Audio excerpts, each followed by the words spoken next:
Ah boy, it's not looking great. Bitcoin has broke down below $60,000 for a decline of more than 20% since its top. But is it too early to panic, or should we all start rushing for the door?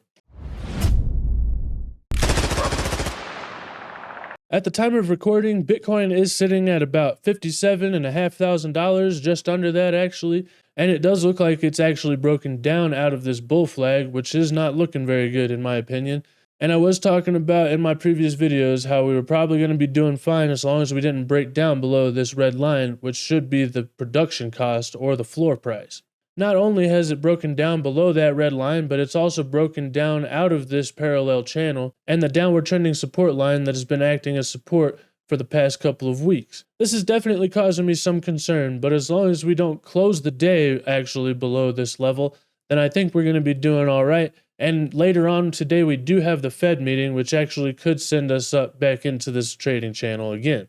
And hopefully also above the red line, or about $60,000. Coin Bureau posted this meme over here on X, and he says, "Seriously, what's that all about? I was told after the halving that there would be a bull market." Well, there is going to be a bull market, and I think we're actually still currently in one. But let's just go back and look at the historical data and see what happened after the halvings and previous bull markets. Here on this chart, I've got all of the halvings marked by these yellow vertical lines. And as you can see, we have just passed one currently, and we're down about 20% since the top. But everybody was expecting that we were just going to start ripping as soon as the halving actually passed. Well, let's go back and see what happened in the previous bull market. The previous halving was on May 11th of 2020, and as you can see, we basically just traded sideways for several months after that. It wasn't really bearish, but it wasn't really bullish either. And I would say that we didn't even start really gaining serious gains, or especially not going parabolic, until at least like 150 days after the halving happened. But let's go see what happened on the previous one at July 8th of 2016. In the 2016 halving, it looks like the market was actually running up in anticipation of the halving that was going to be happening. And then right after that, it happened to dip about 28% before it actually started regaining any support. And then after that, it didn't even break above the price that it was at the halving date until about 109 days later. Back on November 28th of 2012 was the first halving, and it looks like right after that happened, the price did increase, but it pretty much went kind of sideways. I mean, let's see what the increase was. Yeah, it went up 11 or 12% in the next coming weeks, but for this one too, it also took about 41 days for it to start going parabolic, so there really wasn't any exciting price action right after the halving happened, and I guess this is what we should be expecting.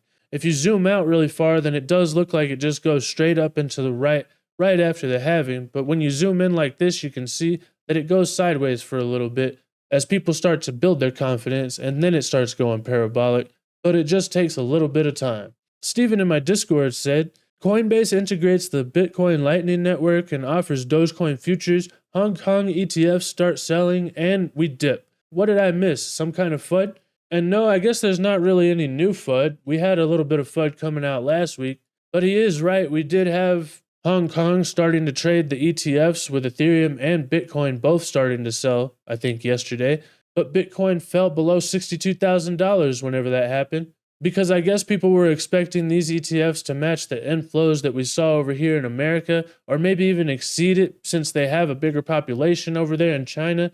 But China's mainland supposedly wasn't even allowed to invest in the Hong Kong ETFs, and apparently there just wasn't enough people buying because, as it says down here, the Hong Kong Bitcoin products just drew in $8.5 million in volume, with Ethereum only drawing in $2.5 million on the first day. It says right here, issuers expected initial volume to be over 100 million, according to the local media reports. And so it fell below expectations, and I guess that might have contributed to the little bit of a sell-off that we saw yesterday. But like I've said in previous videos, it's going to take a little bit of time for financial advisors to actually be suggesting these to their clients, because they have to do the due diligence and all the stuff that we saw happen over here in America, and why we didn't see the inflows that some people were expecting over here as well, even though we pretty much saw these ETFs breaking records over here daily. Also, Coinbase did start offering Dogecoin futures yesterday, and they posted on Coinbase Institutional at Coinbase Insto on X, And there was a little bit of media hype about a month ago about this, but nobody even made an article mentioning it yesterday. So I guess nobody realized that it was happening or something, and it really just didn't cause any FOMO to push the price up. Also, Bitcoin Lightning Network being added to Coinbase isn't really that big of a deal for the adoption of Bitcoin or the actual price action intraday. It's probably going to be good for Bitcoin in the future, but right now it doesn't really matter that much, especially when there's a lull in the market because there's just not that much volume to need Lightning in the first place. In other news, according to this article on CoinDesk, it looks like the Binance founder Changpeng Zhao, or CZ, has gotten 4 months in prison. He was being charged for facilitating illegal activity through the Binance exchange, but the judge said there's no evidence that the defendants was ever informed of illegal activity at Binance. So they apparently just gave him a slap on the wrist, and now people are saying that Binance's former CEO is going to be the richest US prison inmate ever with his $43 billion fortune. This doesn't say as much about CZ as it does about our criminal justice system. There are some of the biggest criminals in the world, and they're running our government and some of the biggest corporations in this country. A lot of these people should be in prison, and maybe most of them don't have a larger net worth than CZ, but people like Jamie Dimon of JP Morgan are absolute criminals, and they manipulate the market all the time, willingly and knowingly, but they just get slaps on the wrist and fines that equal way less than whatever money they're making, and it's basically just the cost of doing business. I'm kind of surprised that he only got 4 months, but I'm sure he's going to be spending them in a cushy white-collar prison anyway. And if you ask me, if I could make $43 billion just to spend 4 months in jail, then I would do it in a heartbeat. Today we do have the Fed meeting, and it's coming up in about 3 hours at the time of recording. It's pretty much set in stone that we're going to be having a continuation of the pause, but a lot of people are going to be paying attention to what the Fed is actually going to be saying with Jerome Powell speaking in his meeting, because evidence is starting to mount that we might actually be headed into a recession, and we have started to see some cracks forming again in the banking sector.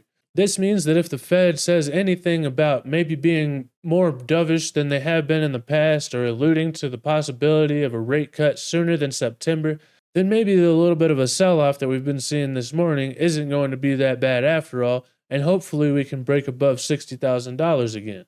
A lot of people have been saying that we've avoided a recession and that the economy is starting to heat up again.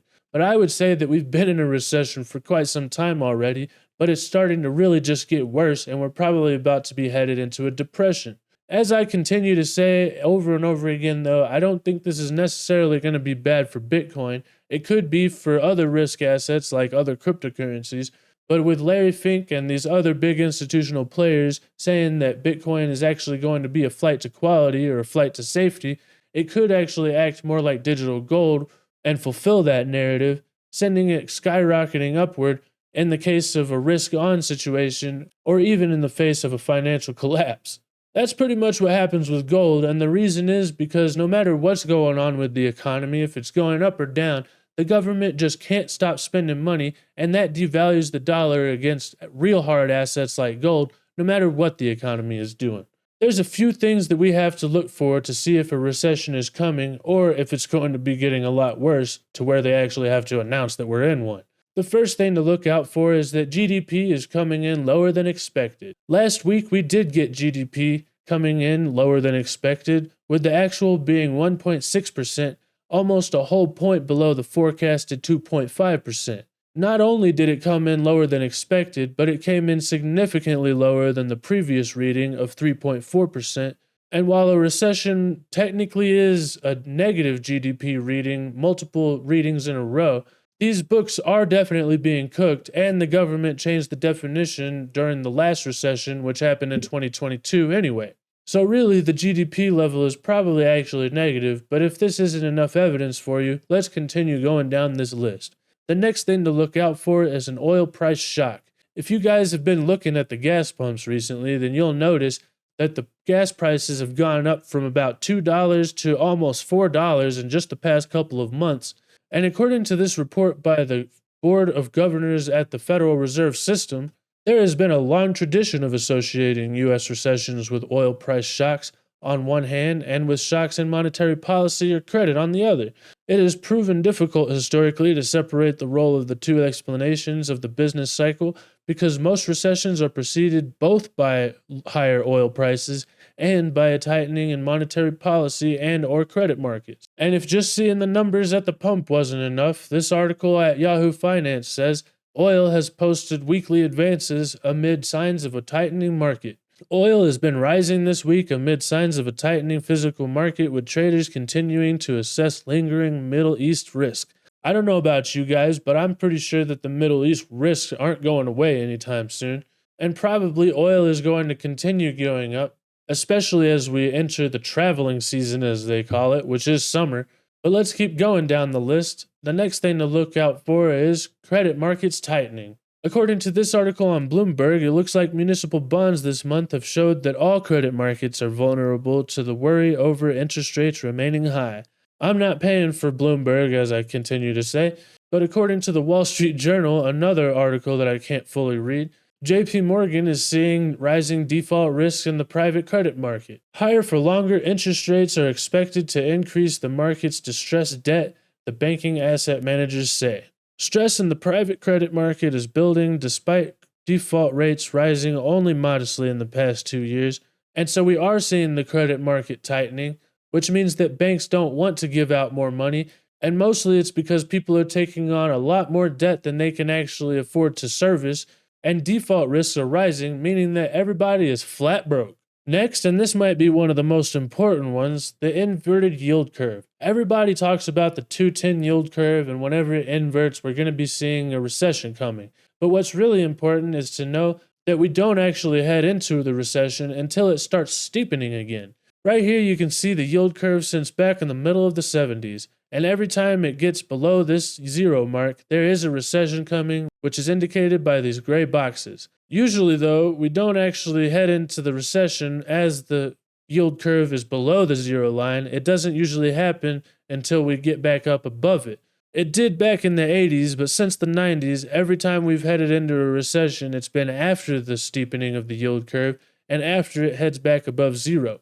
We've just been down below zero for a long time, which probably indicates that we have a more severe recession coming, and we haven't headed back above zero yet, but it has started to steepen already. This means that there is probably a more severe recession right around the corner, and bond market yields are starting to have to go up on the long end as people have to get compensated for taking on more risk.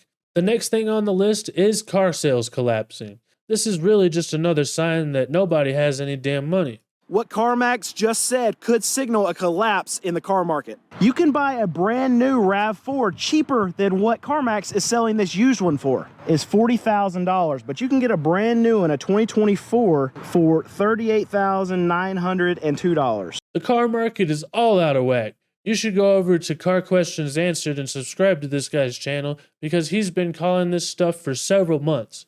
This is what happens to people who have the negative equity and just give up and stop paying their payments. They could lose about 5% of what they paid on that vehicle in just a year and a half. So they are already $35,000 underwater on that vehicle at the time of signing. And on Ford's side, it's even worse. So right now, about 20% of the auto loans out there are $1,000 or more a month. That's absolutely insane to think about. We have a disaster going on in the car market right now. It's a negative equity crisis. Who is this hurting? Right now, it's hurting consumers. Consumers paid way too much over the last few years, got loans that they could not afford, and they're starting to go delinquent on these loans. Who else does it hurt? It hurts new car dealers because these customers that are so far underwater on their vehicles, they can now not buy a new car because they can't come up with the difference to be able to pay off their negative equity. It also is going to hurt the banks that wrote these loans that were way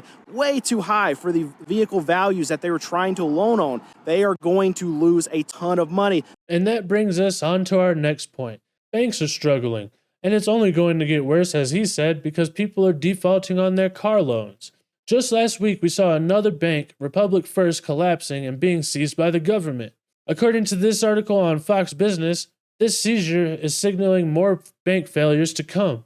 These banks are struggling, and this has come just about a month after the Federal Reserve's Bank Term Funding Program has ended. As you know, we saw a bunch of bank runs last year, and then what you might not know is that the Fed made a bank term funding program to fund all of these banks and keep them afloat. But it actually ended about a month and a half ago on March 11th, and already we're starting to see banks collapsing again. Finally, and the thing that probably affects you guys the most, is the decline in consumer confidence. Consumer confidence, that's you. And if you look at this chart, it does look like consumer confidence has been on the rise, but it is still pretty much right at the level that it was at the peak of the worst part of the pandemic, and it's at the exact same levels that we were at as we were heading into the great financial crisis back in 2008.